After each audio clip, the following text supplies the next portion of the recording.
Jeeva sir உயிரோட இருக்கிறது என்னால எப்படி நிரூபிக்க முடியாதோ அதே மாதிரிதான் ஜீவா சார் இறந்துட்டாருங்கிறதையும் உங்கள யாராலையும் நிரூபிக்க முடியாது. நான் சொல்றது ஏன் மேடம் உண்மையா இருக்க கூடாது? அவர் உயிரோட இருக்காருன்னு நம்புறதுல உங்களுக்கு என்ன நஷ்டம்? ஏன் இப்படி எல்லாம் அவருக்கு காரியம் செய்யணும்னு அவசரப்படுறீங்க?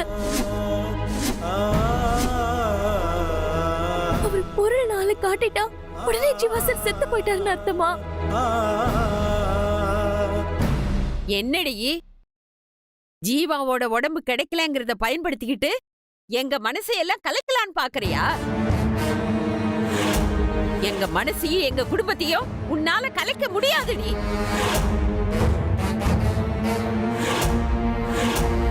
ராணி, ஏன் ராணி தேவையில்லாம இவகிட்ட போய் பேசிட்டு இருக்க?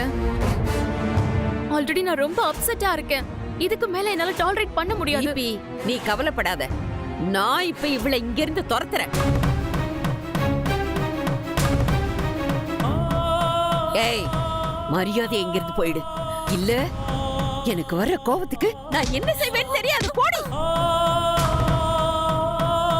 மேடம், நல்லா யோசிச்சு பாருங்க. எங்கேயாவது உங்க மகன் உயிரோட இருந்து அவருக்கு நீங்க இந்த மாதிரி தேதி கொடுத்தா அது எவ்வளவு மோசமான ஒண்ணா இருக்கும்.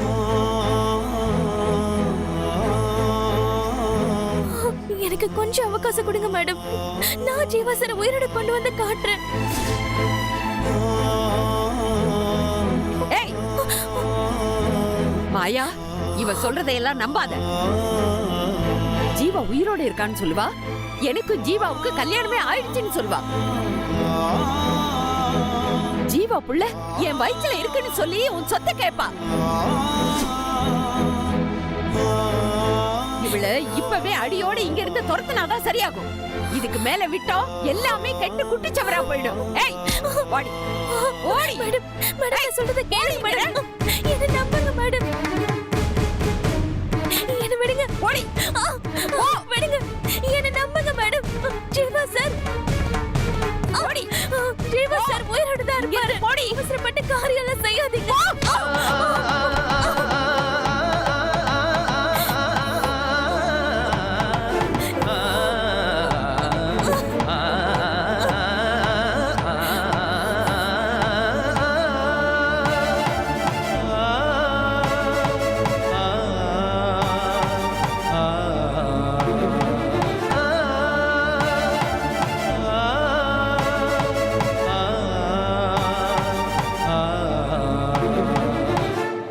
நீ ஒண்ணு கவலைப்படாத. என்ன செய்யறது, பட்ட கால்லயே படுங்கிற மாதிரி நமக்கு அடி மேல அடி விழுந்துகிட்டு தான் இருக்கு. சரி, பார்க்க வேண்டியது பாப்போம்.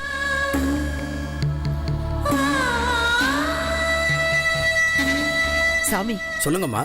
நீங்க பண்ண வேண்டிய காரியத்தை பண்ணுங்க. சரிங்கம்மா. இல்ல வேணாம்.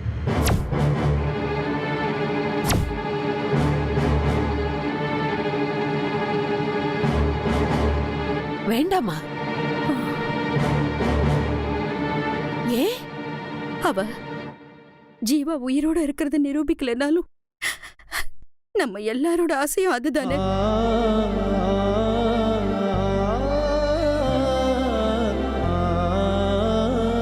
என் பையன் எங்கேயாவது எப்படியாவது உயிரோட இருக்கணும்னு தான் நாங்க தவிக்கிறோம். ஒருவேளை அவ சொன்ன மாதிரியே நடந்துட்டா என் மகன் திரும்பி வந்து அவளுக்கு தோணுனது உனக்கு தோணலையான்னு கேட்டுட்டா நான் என்ன பதில் சொல்றது?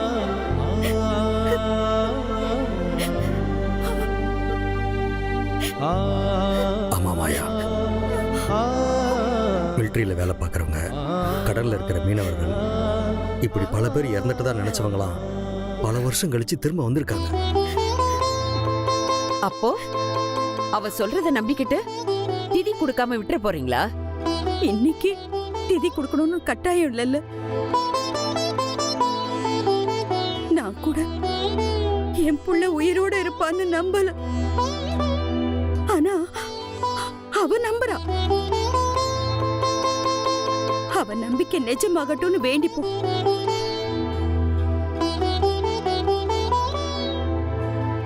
எங்க திதி இப்ப கொடுக்க வேண்டாம்.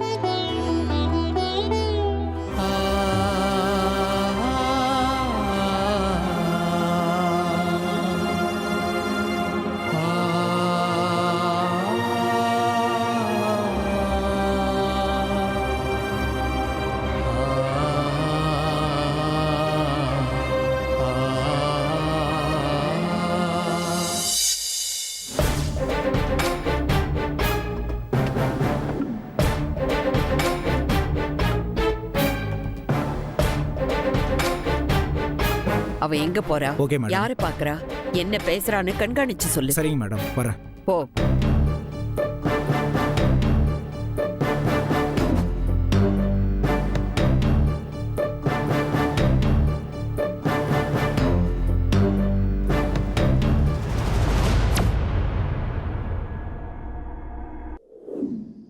ஏன் ராசு, நம்மளும் அவ கூடவே போயிருக்கலாம்ல.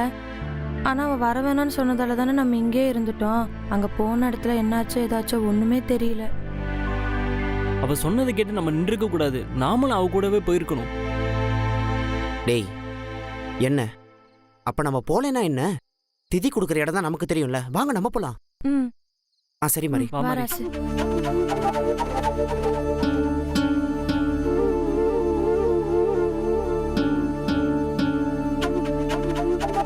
எங்க கிளம்பிட்டீங்க? உன்னைய தேடிதான் பிள்ள. நீயே வருவேன்னு இம்பிட்டு நேரமா காத்துக்கிட்டு கிடந்தோம். நீ ஆளையே காணோம். எல்லாரும் டென்ஷன் ஆனதுதான் மிச்சம். அதான் உன்னை தேடலான்னு கிளம்பிட்டு இருந்தோம். நீயே எதிரில் வந்துட்ட. என்னாச்சு பூங்குடி? ஆமா, அங்க உனக்கு எதுவும் பிரச்சனை இல்லையே? அது எப்படி ஆகாம இருக்கும்? நான் சொன்னதை நீங்களே ஏத்துக்கல, அப்ப அவங்க எப்படி ஏத்துப்பாங்க? இப்படி ஏதாச்சும் ஏடாகுடமா நடக்கும் தெரியும் பூவு. அதான் நாங்களும் உன் கூட வரோன்னு சொன்னோம். நீ தான் வேணான்னு எங்களை தடுத்துட்ட. நான் எல்லாத்துக்குமே துணிஞ்சுதான் போனேன். நீங்க கூட வந்திருந்தா எனக்கு ஆதரவா ஏதாவது பேச வேண்டியது இருந்திருக்கும். அது உங்களுக்கு தேவையில்லாத பிரச்சனை. அதனாலதான் உங்களை எங்கே இருக்க சொன்னேன். சரி, இப்ப அங்க என்னதான் பிள்ளை நடந்துச்சு? உயிரோட இருக்கிற என் ஜீவா சாருக்கு திதி கொடுக்கறத பார்த்துட்டு எப்படி என்னால சும்மா இருக்க முடியும்? நான் உயிரோட இருக்கிற வரைக்கும் அதுக்கு அனுமதிக்க மாட்டேன்னு அங்க இருக்கிற எல்லா பொருளையும் தூக்கி எறிஞ்சிட்டேன். ஜீவா சாருக்கு திதி கொடுக்காதீங்கன்னு கதறினேன். அந்த ராஜாம்மா என்ன பிடிச்சு வெளியில போன்னு தள்ளினாங்க. அந்த பொம்பளை சும்மா உன்னை எப்படா வெளியே தள்ளுறதுக்கு சான்ஸ் கிடைக்குன்னு பார்த்துட்டு இருக்கா. இப்படி ஒரு சந்தர்ப்பம் கிடைச்சா விட்டுருவாளா? பாவம், ஒரே ஆளா நீ எவ்வளவு கஷ்டப்பட்டிருப்பேன்னு எனக்கு தெரியுது பிள்ளை. அப்படி என்னதான் பண்ண?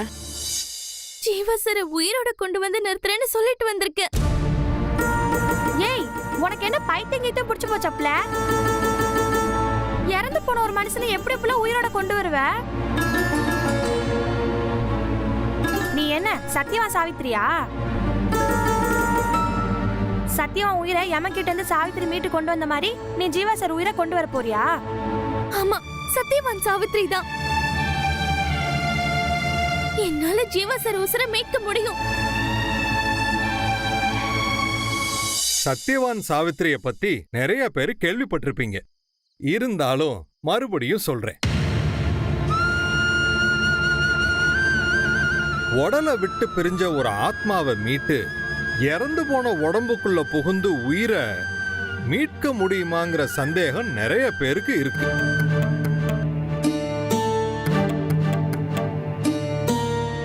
அதுக்கு என்னோட பதில் முடியும்.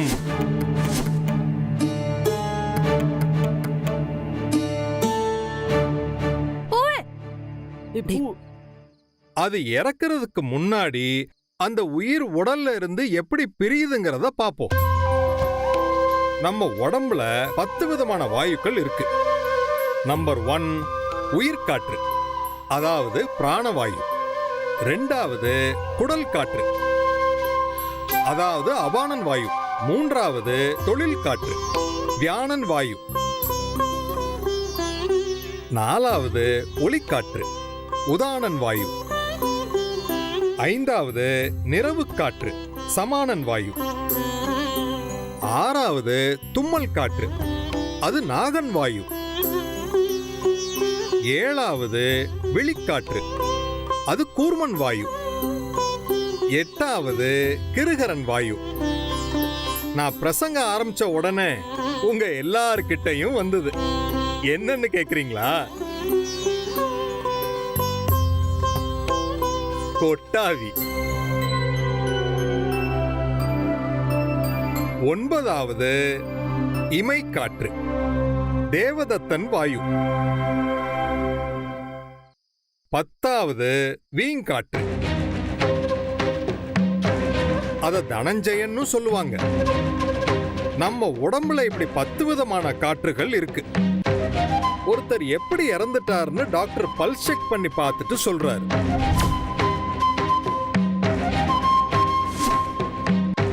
சில நேரம் நாமளே கூட கண்டுபிடிச்சிடறோம். ஆனா அந்த உயிர் எப்படி போகுதுன்னு தெரியுமா? நம்ம எல்லாருக்குமே மரணம் காத்துக்கிட்டு தான் இருக்கு. எல்லாருமே ஒரு நாள் மரணம் அடையத்தான் போறோம். ஆனா நம்ம உயிர் நம்ம உடம்ப விட்டு எப்படி போகுதுன்னு நாம மரணம் அடைஞ்சு தெரிஞ்சுக்கிறதுக்கு முன்னாடி நாம உயிரோட இருக்கும்போது தெரிஞ்சுக்கிட்டா நல்லது இல்லையா? அதனாலதான் இத சொல்றேன்.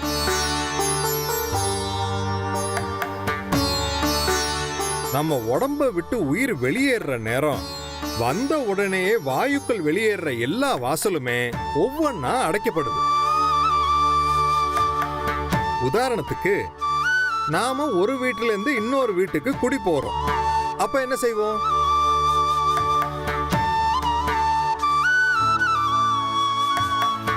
எல்லா சாமான்களையும் ஒவ்வொன்னா எடுத்து ஒரு பொட்டியில போட்டு கட்டி கொண்டு வந்து நடுவீட்டுல வச்சு மறந்துடாம ஒவ்வொன்னா எல்லாத்தையும் எடுத்துட்டு போவோம் இல்லையா? அதே மாதிரிதான் நம்ம உடம்புல இருக்கிற எல்லா உறுப்புகளும் ஒவ்வொன்னா செயல்பாடுகளை நிறுத்தி உயிர் நடுநெஞ்சு பகுதியில நிறுத்தி போகிறதுக்கு வழி செஞ்சு கொடுக்கும்.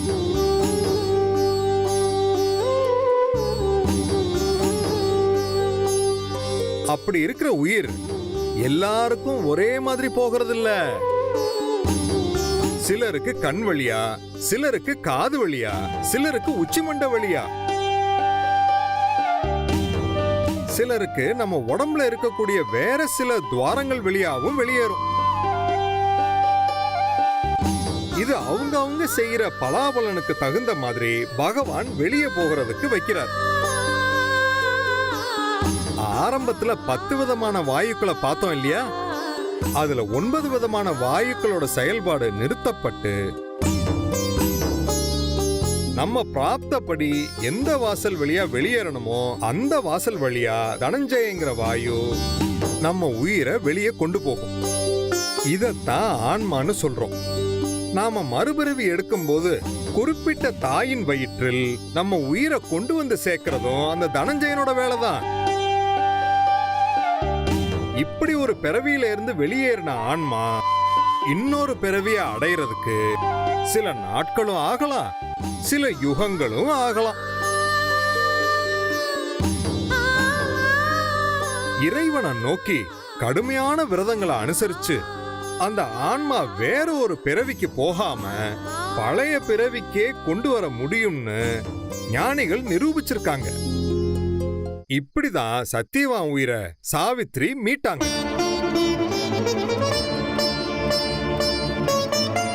இப்படிதான் ஸ்ரீ ராகவேந்திரர் போன்ற சில பெரிய மகான்கள் இறந்து போனவர்களுக்கு மறுபடியும் உயிர் வர வச்சாங்க.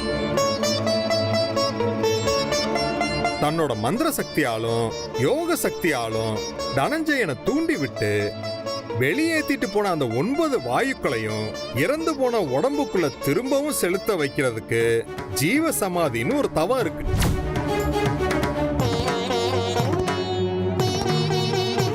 ஜீரோ பேலன்ஸ்ல இருக்கிற நம்ம அக்கவுண்ட்ல 1 கோடி ரூபாய் யாராவது போட்டா அந்த அக்கவுண்ட்டுக்கு உயிர் வந்துரும் இல்லையா? அதே மாதிரிதான் நம்ம பிறவிங்கிற அக்கவுண்ட்டுக்கு உயிர் வர வைக்க முடியும். இது வரைக்கும் பொறுமையாவும் கவனமா கேட்ட ஆன்மாக்களுக்கும் சாந்தியும் சமாதானமும் கிடைக்கட்டும். ஈஸ்வரோ ரசது.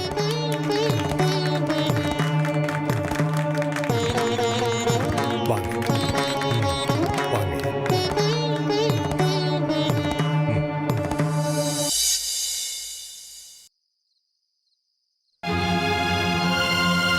ஏய் பூவு, ஏய் பூவு.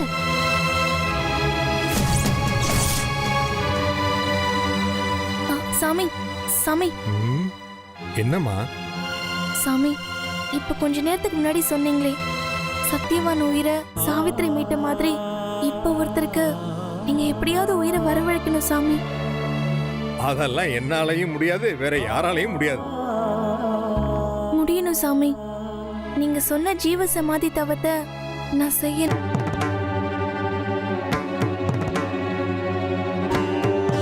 அது எப்படின்னு கொஞ்சம் சொல்லுங்க சாமி. அதெல்லாம் புராண காலத்துல நடந்ததுமா. அப்ப முடிஞ்சது இப்பயும் சாமி முடியாது. அந்த காலத்துல மனிதர்களும் மகான்களும் அப்படி உத்தமமா இருந்தாங்க. மனுஷன் கடவுளை நம்பினான், கடவுள் மனுஷனை நம்பினாரு. கடவுள் விக்கிரகத்தையே திருடிட்டு போய் விக்கிற கலிகாலம்மா இது. இப்ப போய் அதை எப்படி செய்ய முடியும்? எல்லா மனுஷனுமே சுயநலம் பார்க்கறவனா தான் இருக்கான். சொந்த தேவைக்காக மட்டும்தான் கோயிலுக்கு வரான். ஒரு டியூப்லைட் வாங்கி கொடுத்தா கூட உபயம்னு சொல்லி அவன் பேரை எழுதி ஒரு விளம்பரம் தேடிக்கிறான். தான் நல்லா இருக்கணும், மத்தவங்க எல்லாம் கஷ்டப்படணும்னு தானே வேண்டிக்கிறான். நீ இத கொடுத்தா கோயிலுக்கு இதை செய்யறேன்னு கடவுளுக்கே லஞ்சம் பேசுறான். அப்பனை மகன் கொள்றான், மகனை அப்பன் கொள்றான். சண்டை போட்டுக்காத அண்ணன் தம்பி, சொத்து பிரச்சனை இல்லாத சொந்தக்காரன் எந்த ஊர்லயாவது இருக்காங்களா? இப்ப என்ன சாமி சொல்றீங்க? இங்க நடக்கிற அநியாயங்களை பார்த்து கடவுள் வெறுத்து போயிட்டாமா. கெட்டெழிஞ்சு திருந்தி வாங்கன்னு மனுஷனை கைவிட்டுட்டு போயிட்டாமா. சாமி, உலகத்துல எவ்வளவு பேர் மாறி இருக்கலாம், கெட்டு போயிருக்கலாம்.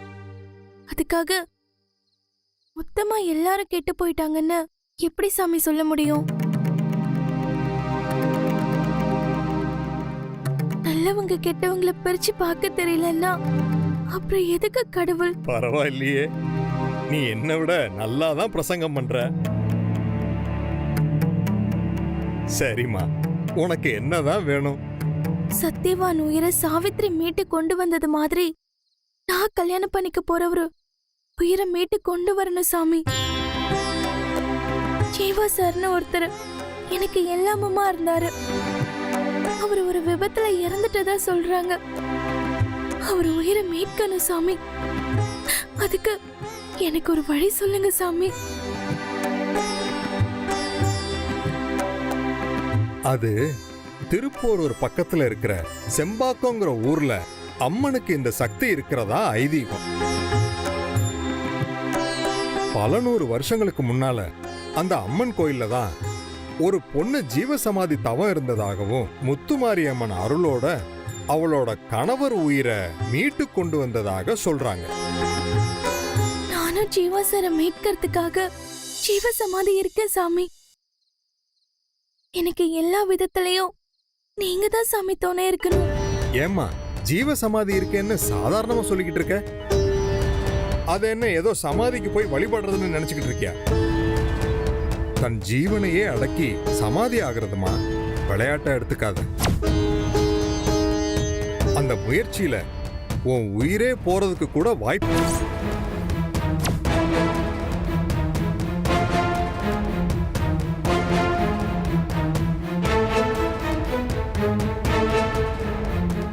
வாய்ப்பு இருக்கு, என்ன உயிரே போயிடும்.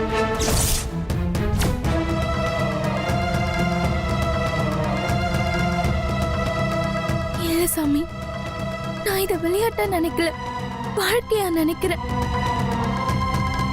நான் ஜீவா சார் மேல வச்சிருக்கிற அன்பாலையும் அம்மன் மேல வச்சிருக்கிற பக்தியும் நம்பி நான் இதை செய்யறேன் சாமி. சரி, நான் சொல்றத சொல்லிட்டேன். அதுக்கு மேல உன்னோட விருப்பம். எதுக்கும் நல்லா யோசிச்சு நாளைக்கு உன் முடிவை சொல்லு.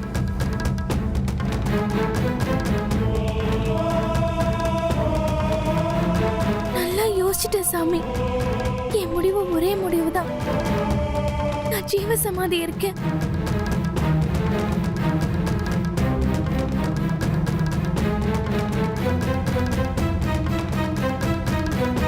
ம், சரி, நாளைக்கு சூரிய உதயத்துக்கு முன்னாடி செம்பாக்கம் கோயிலுக்கு வந்துரு. சரிங்க சாமி. ம். என்னடா அது? என்ன பூ இதெல்லாம்?